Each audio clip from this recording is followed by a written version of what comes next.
Hey guys, welcome back to Make a Way Life Coaching. My name is Sarah and I'm the life coach here. I am here for our end of the year summary. YouTube sent me a little email saying that I filmed 480 minutes this year, and that's a lot considering homeschooling, hostage homeschooling, and life falling apart with the pandemic and several fire evacuations.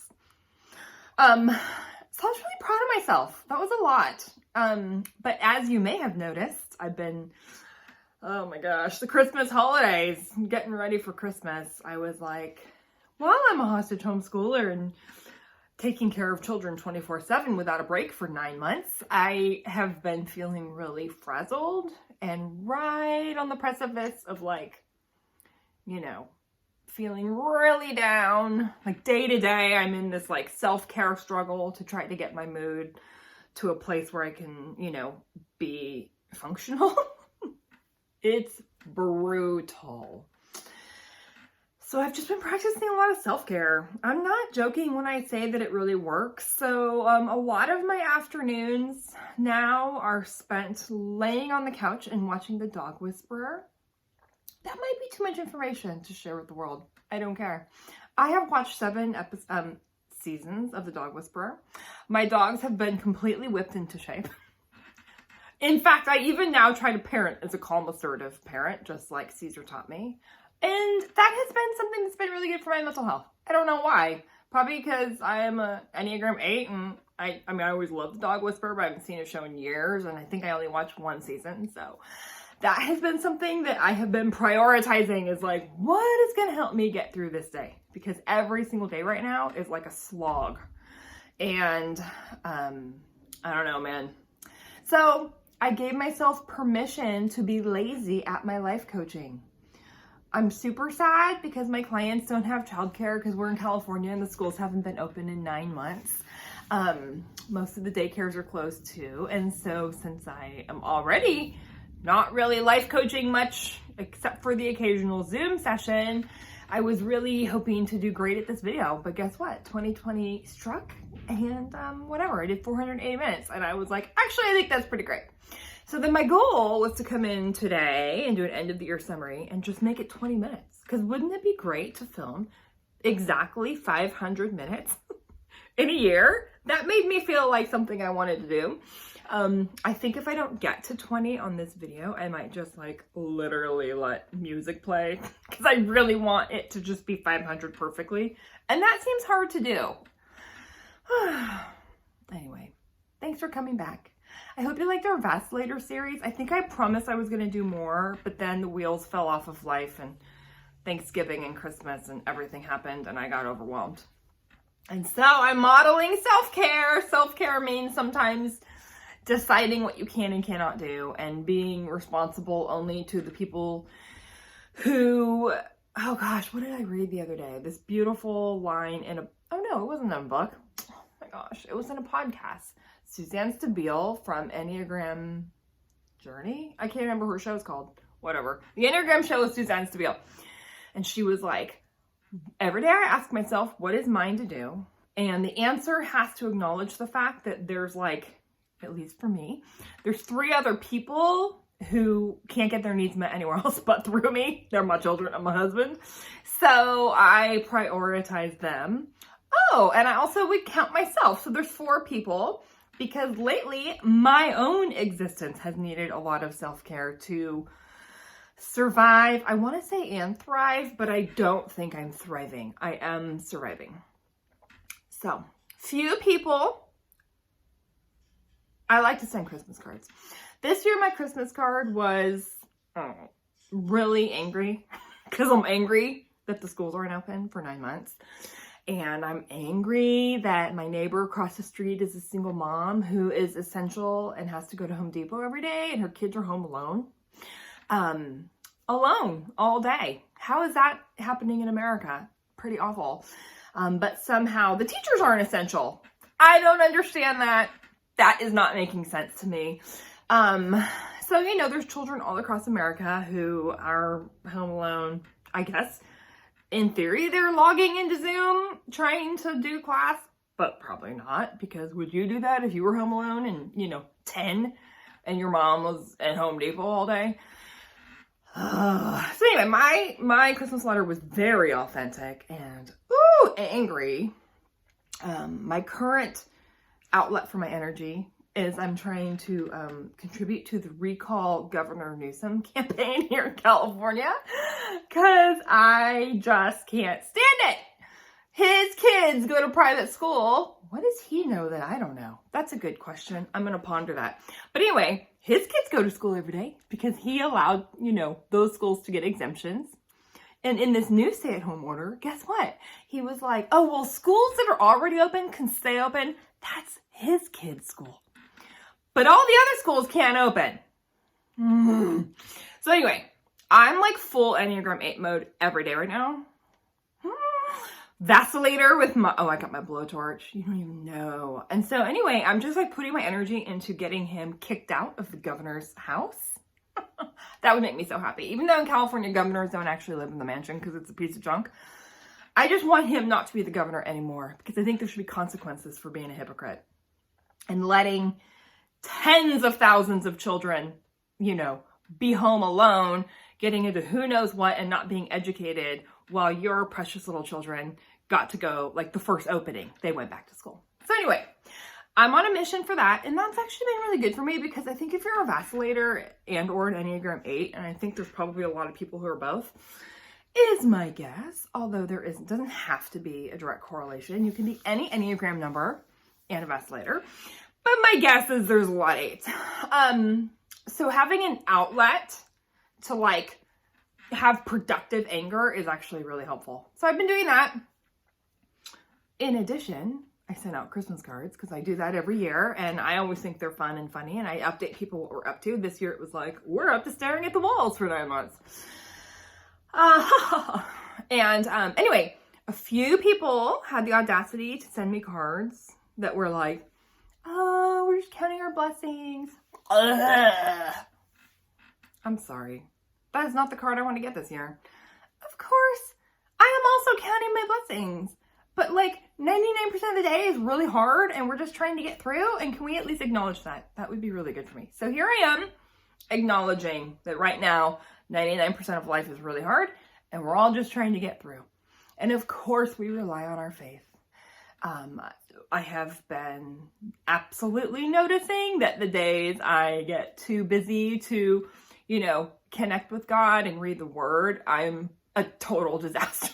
So obviously our spiritual disciplines, like just open the Bible and read it, those are really important right now, and I'm preaching to myself. So Sarah, listen, don't get too busy, because then you turn into Cruella DeVille, and there's no point in that.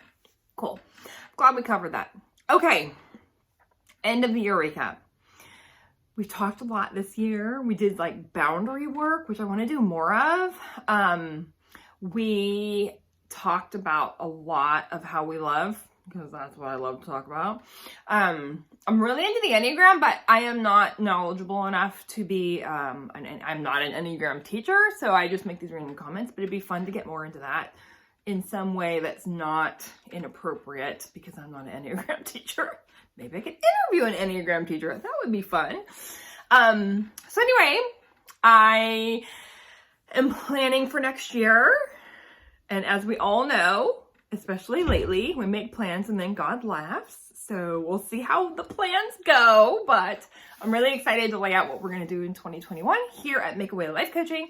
If you have anything you want to know more about or learn about, or something you're struggling with, go ahead and leave comments, or you can email me. The website's makeawaylifecoaching.com, and my email is on there. It's just Sarah at makeawaylifecoaching.com. I don't know why I made that so mysterious. So you can email me or leave comments here. I read all the comments, and let me know, because I'm happy to add you into the plan, our wonderful viewers. So that's good. Okay. I want to preview a few things. Okay. I have been really noticing that I think being a parent is the hardest thing right now, but also like marriage is hard right now. I know I have been on complete meltdown, like emotional catastrophic meltdown. And every day I'm struggling. And so I have asked my wonderful husband, Nick, to be like more and more things for me and the children. And it's hard because he's essential and he goes to work every day. So anyway, I just think right now, I think the first series I want to do is on marriage. And we're going to talk about the love languages. The 5 love languages, you guys, are so powerful. And the cool thing is they're just like little, oh my gosh, like once you know your spouse's and your own love language, that's all you need to know. There's no big study involved. And it's so powerful. And I just think right now is really, I have this passion for right now needs to be the time that we're showing up for each other. Under great stress, we need to know our partner's love language and our own, and we need to be really clear in how we ask for support.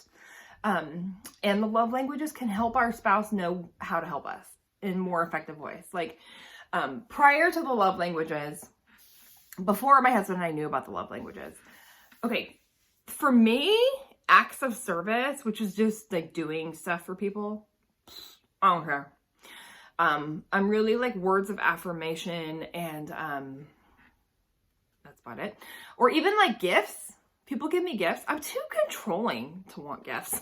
I like to buy my own gifts. Does that sound weird? Anyway, so prior to the love languages, Nick would try to love me by doing something for me. He'd be like, I did this huge project around the house this weekend for you. And it was like, reorganizing the garbage area or something. And I was like, cool. Like that filled my love tank 0. And then he would bring me gifts. That's a thing people like, right? And I'd be like, oh, you got me this thing. Do I have to wear this? Because I did not pick it out and that is freaking me out, man. So anyway, those were frustrating days for both of us. Not to mention, I didn't know Nick's love language, which is acts of service, right? That's why he was trying to love me that way. And so I didn't know that. And so I was trying to love him the way I love to love people, which is like, I don't even know, words of affirmation and getting him, I like to get him food stuff like from Trader Joe's, like, oh, I got you chocolate raspberry sticks or whatever. Well, guess what? It didn't work. He appreciates that stuff because he's not as controlling and weird as I am, but he is acts of service. And so we're going to get into that in the series, but like the bottom line when we figured this out is he was like, the way you can love me is, it's been like when I work all day and I come home, if you could just have the house straightened up, because when the kids were little, I didn't always have the house straightened up every day. I would try, but if, you know, when they're little and all day, all you do is pick up and then there's another mess. Like, well, that, I didn't want to do that. It's like, I do pick up all day. You're just not here to sit. But anyway, I finally just accepted, like, this is what he's asking me for. So just do it. Okay. So I actually would like set an alarm every day and like put the children in front of a movie so they wouldn't just go create a new mess immediately. And I would straighten the entire house so he came home to a clean, functioning house. Now, that to me wouldn't matter, but to him it matters. And so anyway, that's the kind of concrete things that the love languages can help with. So that's what we're going to start 2021 with. And I'm super excited. Other than that, I'm not sure, but we're making the plans and it's going to be great. Find something constructive that will fill you up. I had this amazing professor who talked about how you have like a well, think of it like a well, you know, in the ground. And that's where you draw water all day, like for the kids, for the husband, for the boss, for the friends, for the mom, for the dad, for the grandparents, whoever you have in your life, and you're like dishing out water all day long. So then you have to stop and ask yourself, like, what am I going to do to fill my well so that I have more to give to other people? And that is filling your well is self-care.